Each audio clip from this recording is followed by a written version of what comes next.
Chopper. Chopper with the ones and twos. How you do? Back on YouTube. Let's set the record straight. They said Caleb McLaughlin about to be the next Miles Morales, which is a good pick between Caleb and the light skinned boy that's from Grownish, like the one of Anthony Anderson's kid off the show. I'd say that's him. Not Junior, but you know what I'm saying, the middle boy. Ain't no way, man. Is Caleb McLaughlin, Lucas, I'll make it soft, Sinclair really about to be our Miles Morales in the MCU? Because I know he ain't out here doing spin jutsu for fun. He really heard, do a flip, and said, I bet. Now, he could just be doing this for fun, but you're telling me one of the most popular Miles Morales fan casts of all time is out here doing flips, jumping off shit, jumping off walls, and he ain't prepping for some type of role? Coincidence? I think not. But there's actually more here than meets the eye. Shout out Optimus Prime. So either way, me and you know what we gotta do. We gotta talk about it. Popularity of one Miles Morales Spider-Man has skyrocketed since making his first debut, mainly because his comics as a legacy character are actually good, and there are some days where I'm like, he might be the best Spider-Man. But it was taken to a whole nother level with the Spider-Verse films, which became a cultural phenomenon. Insomniac games, which obviously led to a lot of people saying, you can bet your bottom dollar Sony, the MCU, they cannot wait to cash in and make Miles Morales in live action. So fans obviously went from one cultural phenomenon to another in Stranger Things and said, hey, you know that kid that plays Lucas Sinclair, Caleb McLaughlin? He would be a great Miles Morales, and there's fan art galore out there of him in a role. To the point where people think that him and Sadie Sink should be Miles and Gwen. No, stop that. Why don't we want to rehash Lumax? But I mean, come on, you're lying to yourself if you don't think this looks perfect. And he recently said that playing Miles Morales is one of his dream roles too. Now, the only thing really working against him is the fact that he's already 24. Yeah, I know. Does it ever drive you crazy? Just how? But guess what? The same amount of time that passed for him passed for you. You're old as shit too. And I mean, he was just playing a teenager in Stranger Things, so it's not like he can't pull off the role if he's supposed to be playing younger. But there's also the not so fun, uncomfortable conversations around his casting, because I swear to God, it's gonna start a race war. But of course, as most of you or all of you should know, Miles Morales is Afro-Latino. He's half black and half Puerto Rican. And this is what he currently looks like in the most recent books, which by the way, if you haven't read Ziegler's run on Miles Morales Spider-Man, what are you doing? Read it. It's got some of the most peak shit ever. All the stuff of him meeting T'Challa in Wakanda is so fire. He becomes a vampire at one point. Got his little boot thing, Starling. Would recommend. And his parents' appearance have been depicted a couple of different ways. But people act like Puerto Ricans themselves can't be Afro-Latinos and be a little bit darker skinned. Even though Rio Morales herself has been depicted a little bit lighter tone, like in the Spider-Verse movies and the Insomniac game. And this is what his parents look like in the books. Choice to be playing Rio Morales in the MCU would be Rosalind Sanchez, because I like Snoopy too. But there's so many other actresses out there that are Afro-Latina and Afro-Puerto Rican and dog. Could y'all imagine Lala Anthony being Rio Morales in the MCU? Hell no. That was a mellow pump fake. I'll never forget the day where everyone was No. She is the Keisha of all the TV shows. Power, LaKeisha, BMF, Markeisha, whatever her name is. The Shy.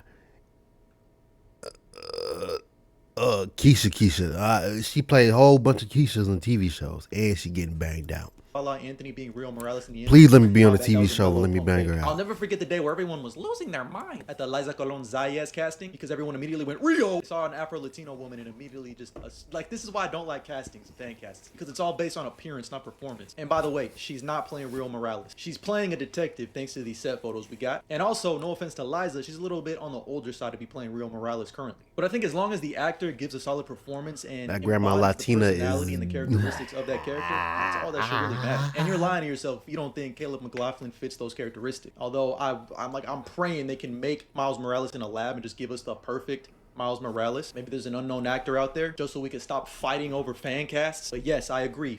Representation definitely matters, and that should be first and foremost. But Shamik Moore ain't Afro-Latino, and everyone loves him voicing Miles.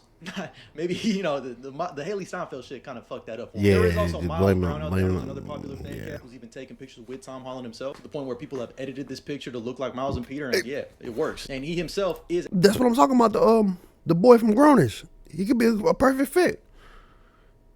And he about like my age. He like 31. You know what I'm saying? Afro-Latino. But he's only 3 years younger than Caleb. He's 21 as opposed to Caleb being 24. And honestly, the age thing don't really matter if they just want to introduce Miles in Secret War. Just have him be from another universe and enter the new soft reboot after. Because they do play a keen integral role in Secret War, where Miles saves the day by giving Molecule Man fucking like couple week old burger. Whoever the hell you want, I'm just glad y'all finally let the fucking Jaden Smith Miles Morales fan cast. Hell no. If y'all really want to start cooking, how about we get Caleb McLaughlin as Static Shock in James Gunn's DC universe? Because the apology needs to be louder than the disrespect for Static Shock. And I need that, you need that, we need that. But I'm curious. We listen. We need that. He ain't lying about that. James Gunn, set it up right now. DC needs Static Shot. Disrespect for Static Come on, Shock, man. James I need Gunn. that. You need that. We need that. But I'm curious to hear your thoughts. What do you think about Caleb McLaughlin potentially playing Miles Morales in the MCU, as well as my thoughts, theories, and opinions? Drop a comment down below. And as always, like and follow for more. Hell yeah, that's a good. It's a good shot. MCU, set it up right now, please. Set it up. We need we need Miles Morales in the MCU world, and we need Static Shock in the MCU world. Let's check this other video out. From the Hollywood Reporter, and I won't spend much time on this since we've got some really good news and some really bad news, including stuff about the future of Spider-Man in the MCU, the Batman Part 2, a live-action Teen Titans movie update, and so much more. Let's talk about it. First of all, the leaks we got a couple days ago were correct. Sebastian Stan is being cast in the Batman Part 2, and he is confirmed to be playing Harvey Dent. This is coming from the Hollywood Reporter, and I won't spend much time on this since we had the leaks the other day. This is great news. A few weeks ago, we got to confirm that Scarlett Johansson was joining the cast of this movie, and it's heavily rumored she's going to be playing Harvey Dent's wife in this film, Gilda. All I know is that James Gunn better be cooking special with his DCU Batman, because it's going to be hard to compare to this Matt Reeves the Batman universe he has going here. Like I said, that we already kind of knew. Let's get into the real juicy leaks here, because according to Daniel RPK and a few other insiders, Sony is reportedly now more open to sharing their Spider-Man characters with Marvel Studios. And again, this is being backed up by multiple different people. The redacted guy on Twitter says that Sony isn't just more open, they're essentially fully integrating into the MCU, especially after Beyond the Spider-Verse releases. Expect to see Spider-Man's entire rogues gallery in the MCU post-Secret Wars. Now, this is obviously incredible news, and it opens up the door to so many incredible classic Spider-Man stories from the comics being told in this next Tom Holland Spider-Man trilogy. But there's one question this doesn't answer. Does this mean that Sony is just working out some deal with Marvel Studios to literally just give them the full rights to the characters for Marvel Studios to do whatever they want with? Meaning, like, if Kevin Feige and whoever the director of these movies are wants to cast a new character to play Venom and Eddie Brock in the MCU, or a new Kraven the Hunter, Carnage, etc., Madam Web, is Marvel going to be able to do that? Or are they saying that after Avengers Secret Wars, we're just going to straight up see these characters from all them Spider-Man movie villains was trash. I ain't gonna lie. Every Spider-Man villain movie was trash. They said Kraven was trash. I ain't even seen Kraven. Madam Web was trash. I heard about that. The vampire dude. They said it was trash too. I was like, damn. Sony universe be put into the main MCU timeline, maybe through the events of that. Why can't y'all have all the villains in multiverse? Now, to be 100% honest with you, I kind of don't care which scenario it is, because it's honestly not the casting that's the problem with these Sony characters. Like Andy Serkis as the voice of Noel, Tom Hardy as Eddie Brock, honestly Aaron Taylor Johnson as Kraven are all honestly decent choices. Just that they're in absolutely garbage movies, so it makes their performances pretty bad when they're dealing with absolutely garbage scripts. But honestly, if you put those versions of the characters in the MCU, they could really work. Or honestly, like I said, I trust anybody in the MCU to cast a better version of those characters. So either way, this is going to be a huge positive going forward. And Spider-Man 5 and 6 are about to be absolutely insane. Now, quickly, before we get into the bad news, let me know in the comments which Sony Spider-Man villain you're most excited to see Tom Holland Spider-Man fight, and drop a like on this video. Like I said, sadly, we have to move on to some negative DC news. Now, this comes from the insider Jeff Snyder, who's not the most reliable, but lately with DC and the Batman Part 2, he has been very accurate. He says that Teen Titans and Sergeant Rock are both on ice for now at the DCU, and that Teen Titans is having conceptual problems, and that Sergeant Rock has no director or update at all. Now, originally, we know that Luca Guadagnino was attached to Sergeant Rock. It seems like he's fully dropped out of this project by now. The Teen Titans one is a little baffling and disappointing, though. We know that James Gunn has said that Anna Nogueira, who is the writer that did Supergirl, and she is also working on the Wonder Woman film,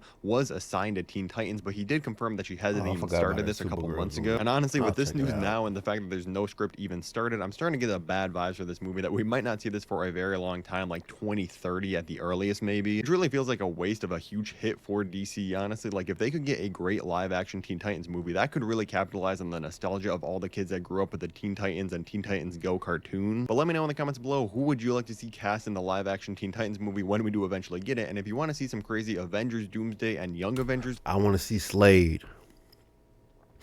Yeah, I remember Teen Titan cartoon when Slade was beating that ass on Robin. Pause. He was just whooping that ass. BTA the whole season. He couldn't even find Slade. Robin was struggling to find him. But all this time he was Slade. and he banning his superhero gang, whatever. And he became Slade and started messing stuff up. But that was on the cartoon side. But I want to talk to y'all about the Spider-Man joint. The Spider-Man joint, Spider-Man Brand New Day. I seen some rosters. I seen the rosters. I seen the picture. I think Scorpion might be in that mug. Rhino might be in there. I know. I know the last Spider-Man was good, was phenomenal because we had the two OGs that came back. You know what I'm saying? Tobey Maguire and Andy Garfield, the OGs came back and help out the new Spider-Man out. So that was a good one right there. And I believe they're gonna be on the next Avengers, all three of them. But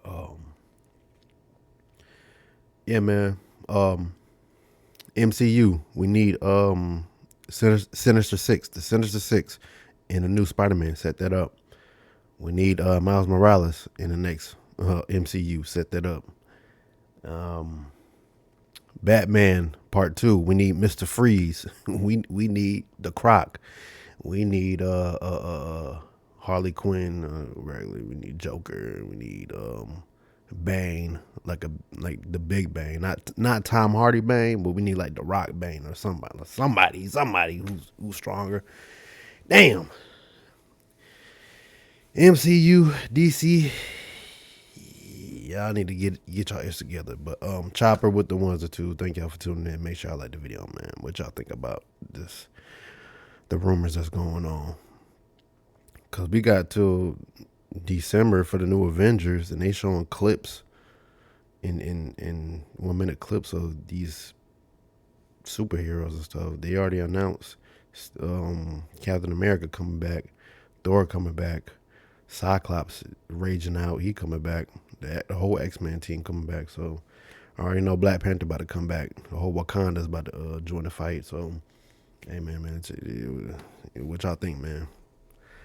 I'm out, man.